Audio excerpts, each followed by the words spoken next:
Hey folks, welcome back. I hope last week काफ़ी अच्छा रहा होगा और एनालिसिस के अकॉर्डिंग मार्केट ने काफ़ी अच्छा रिएक्ट किया। तो देख लेते हैं लास्ट वीक पहले हमने क्या एनालाइज़ किया था और अब हमें क्या टारगेट मिल सकते हैं। तो अगर हम डेली चार्ट पे मैं आपको या अगर आपको याद हो तो मैंने डेली चार्ट पे आपको एक एनालिसिस दी थी कि अगर ये जो डाउन क्लोज कैंडल है, अगर ये ब्रेक होती है तो हमें नीचे के टारगेट मिल सकते हैं, डाउन टारगेट हम लोगों को अचीव हो सकते हैं। तो डाउन टारगेट हमें बहुत इजीली अचीव हुए। यहाँ पे आप देख सकते हैं 3 डाउन क्लोज कैंडल थी और उसके बाद अप मूव था। तो 3 डाउन क्लोज कैंडल पे एग्जैक्टली मार्केट ने यहाँ पे टच किया है। उसके बाद मैंने लास्ट फ्राइडे को एक छोटी सी ट्रेड ली थी, छोटा सा रिवर्सल की ट्रेड थी, वो स्कैल्पिंग की ट्रेड थी। बट आपको मैंने अपनी पोजीशंस पहले ही मैंने दिखाई थी कि मैंने अपना शॉर्ट पोजीशंस यहाँ पे बिल्डअप कर लिया था। तो एनालिसिस सिर्फ इतनी सिंपल थी कि अगर ये वाली कैंडल ब्रेक होती है तो इसके बाद हम डाउन साइड के टारगेट देखेंगे। अब देखिए ये कैंडल यहाँ पे ब्रेक हुई थी, आप देखिए सेम डे जो ओपन हुई थी यहाँ पे गैप डाउन, यहाँ ब्रेक हुई थी। उसके बाद इस कैंडल को 50% अगर मार्क करेंगे आप तो इसकी मिटिगेशन मीन थ्रेशोल्ड तक ये मार्केट गई है और वापस नीचे यहाँ पे मेल्ट होती चली गई है। कहाँ पे आके रुकी है? 3 डाउन क्लोज कैंडल और यहाँ पे मार्केट आके यहाँ पे रुक गई है। अब चलते हैं वीकली एनालिसिस पे, जो हम लोगों को आगे टारगेट मिल सकता है, क्योंकि यहाँ से मार्केट हमेशा देखना वीक का एंड हमेशा ऐसा होता है कि वहाँ से मार्केट अप साइड भी निकल सकती है और डाउन साइड भी निकल सकती है। मान लीजिए अगर 3 डाउन क्लोज कैंडल को ऑर्डर ब्लॉक को यूज़ करके मार्केट ऊपर निकलना की कोशिश करेगी तो मार्केट वो भी कर सकती है और यहाँ पे फिर से इसको जो ये ऑर्डर ब्लॉक है इस पर टच कर सकती है। बट मुझे नहीं लगता अभी फ़िलहाल, देखिए उस पर मैं अभी नहीं जाऊँगा। अब देखिए हम थोड़ा सा एनालाइज़ करते हैं वीकली को। वीकली चार्ट के अकॉर्डिंग क्या है कि आप विक को छोड़ दीजिए।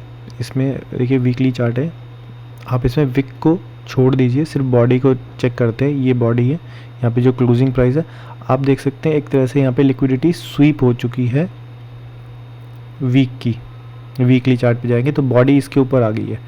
आप एक आईसीटी कॉन्सेप्ट में ये भी थोड़ा सा मतलब डीप जाएंगे तो ये भी है कि विक्स को इग्नोर करके हम बॉडी को भी देखते हैं कि बॉडी ने क्या body to body liquidity sweep हुई है या नहीं। तो यहाँ पे एक लिक्विडिटी स्वीप हो गई है। और जब मैंने अपनी यहाँ पे पोजीशंस शॉर्ट की क्यों बनाई थी, क्यों जब यहाँ पे लिक्विडिटी स्वीप हुई थी, अगर इसको मार्केट को ऊपर निकलना है तो यहाँ से गैप अप खुलती, फिर से वापस इस यहाँ पे इस डाउन क्लोज कैंडल्स पे टच करती और फिर अप साइड निकलती। बट क्या हुआ, आप देखिए कितना 1000 पॉइंट के आसपास का मूवमेंट था, उसके बाद मार्केट गैप डाउन खुली है।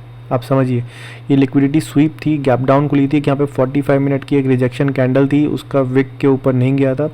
और मैंने आपको फ्यूचर चार्ट और स्पॉट चार्ट के बीच में डिफरेंस भी बताया था कि दोनों के बीच में था कि स्पॉट चार्ट ने अपना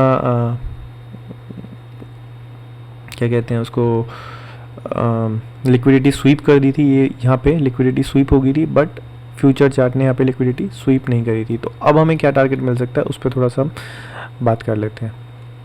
देखिए यहाँ पे उसके बाद अब इसके बाद आपको क्या टारगेट मिलता है क्लियर, आपको ये वाला टारगेट जो ये स्विंग है ना, इसके नीचे का टारगेट है। बट उससे पहले इस वाली कैंडल के विक का 50% ले लीजिएगा तो आपको 44,000 के अप्रॉक्स का टारगेट अभी मिल सकता है।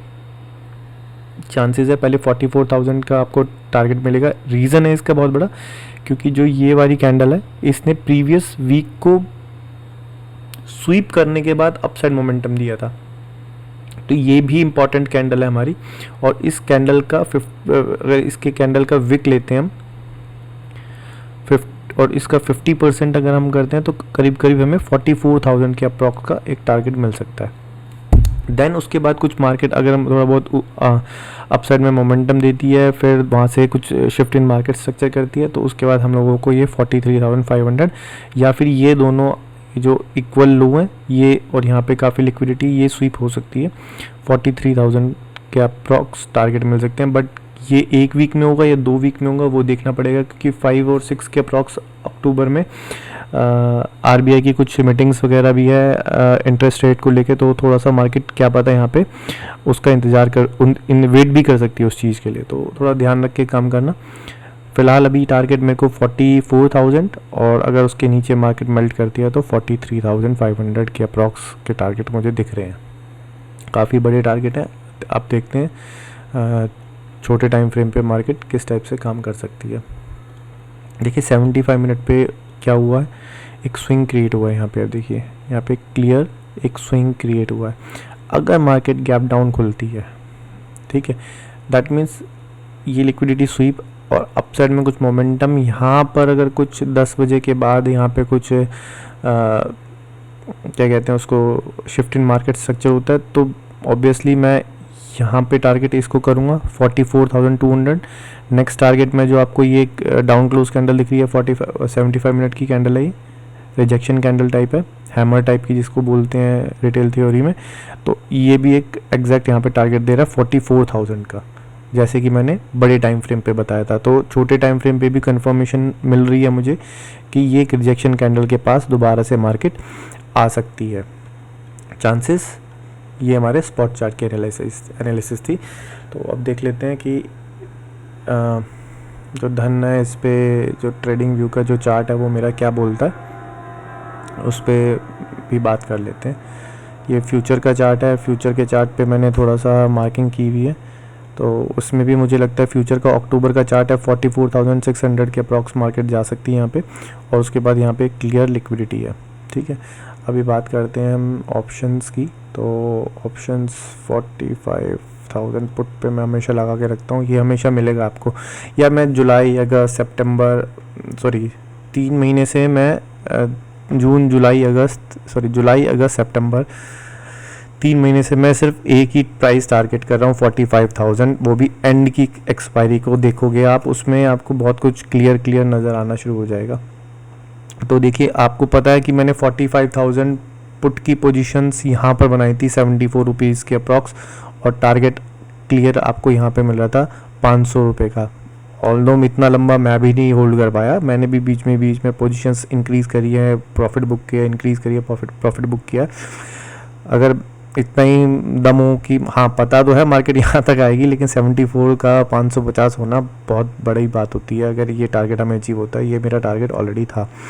अब मुझे क्या दिखता है, देखिए अगर मार्केट, वही मैंने बोला, गैप डाउन खुलेगी तो ये पुट की पोजीशंस अपसाइड में जाएगी, और अपसाइड में जाने के बाद मुझे टारगेट ये दिखता है यहाँ पे 800-900 रुपये के अप्रॉक्स का टारगेट मुझे यहाँ पे दिख रहा है। अगर मार्केट ने तेज़ी से कुछ मोमेंटम दिया तो ही आपको टारगेट ये वाला अचीव होने के चांसेस है, क्योंकि इसमें अगर आप यहाँ देखेंगे यहाँ पे एक इनएफिशिएंसी है, फेयर वैल्यू गैप है मार्केट का, और ये एक लिक्विडिटी के ऊपर भी है। अगर मैं लिक्विडिटी यहाँ पे मेंशन करता हूँ तो ये क्लियर इक्वल हाई लिक्विडिटी यहाँ पे है। अगर मार्केट को सितंबर में ये टारगेट देना है तो मार्केट ये टारगेट दे सकती है 45,000 का, ये 900 रुपये के अप्रॉक्स जा सकता है। और मैंने अभी अक्टूबर का अगर मैं एनालाइज करता हूँ तो पुट का ऑप्शन, ये कॉल का ऑप्शन है। कॉल का ऑप्शन तो ये नीचे स्वीप करना ही बनता है, ये इसको नीचे चला जाएगा। कितना ये 500 से नीचे जाना चाहिए। अगर नीचे जाएगा तो दैट मीन्स पुट का प्राइस अपसाइड मोमेंटम दे सकता है क्लियर। अब देखिए आपको एक चीज़ और दिखाता हूँ। ये मिटिगेशन था, यहाँ पे अनमिटिगेटेड बचा हुआ था एरिया। देखिए ये वाला जो था लो हाई लोअर लो बना था, यहाँ पे अनमिटिगेटेड था। मार्केट ने कुछ रिएक्शन भी दिया है क्लियर, यहाँ पे fair value gap plus breaker block, फिर नीचे यहाँ पे रिएक्शन भी दिया। अगर मार्केट गैप अप खुलती है, ठीक है, और यहाँ पे वापस टच करती है इसके ऊपर, तो आपको यहाँ पे अक्टूबर वाले जो टारगेट हैं वो 1000 रुपये के आसपास का आपको यहाँ पे प्राइस जा सकता है। तो उसी के अकॉर्डिंग अगर आप अपना ट्रेड नियर एक्सपायरी का, सितंबर की एक्सपायरी का रखेंगे तो आपको काफ़ी कुछ इसमें पैसा कमाने का मौका मिल सकता है। तो अभी तो हम एक्सपायरी में अक्टूबर की, ये सितंबर की पुट के ऑप्शन पे ही देख रहा हूँ मैं, और सेम यहाँ पर भी ये एक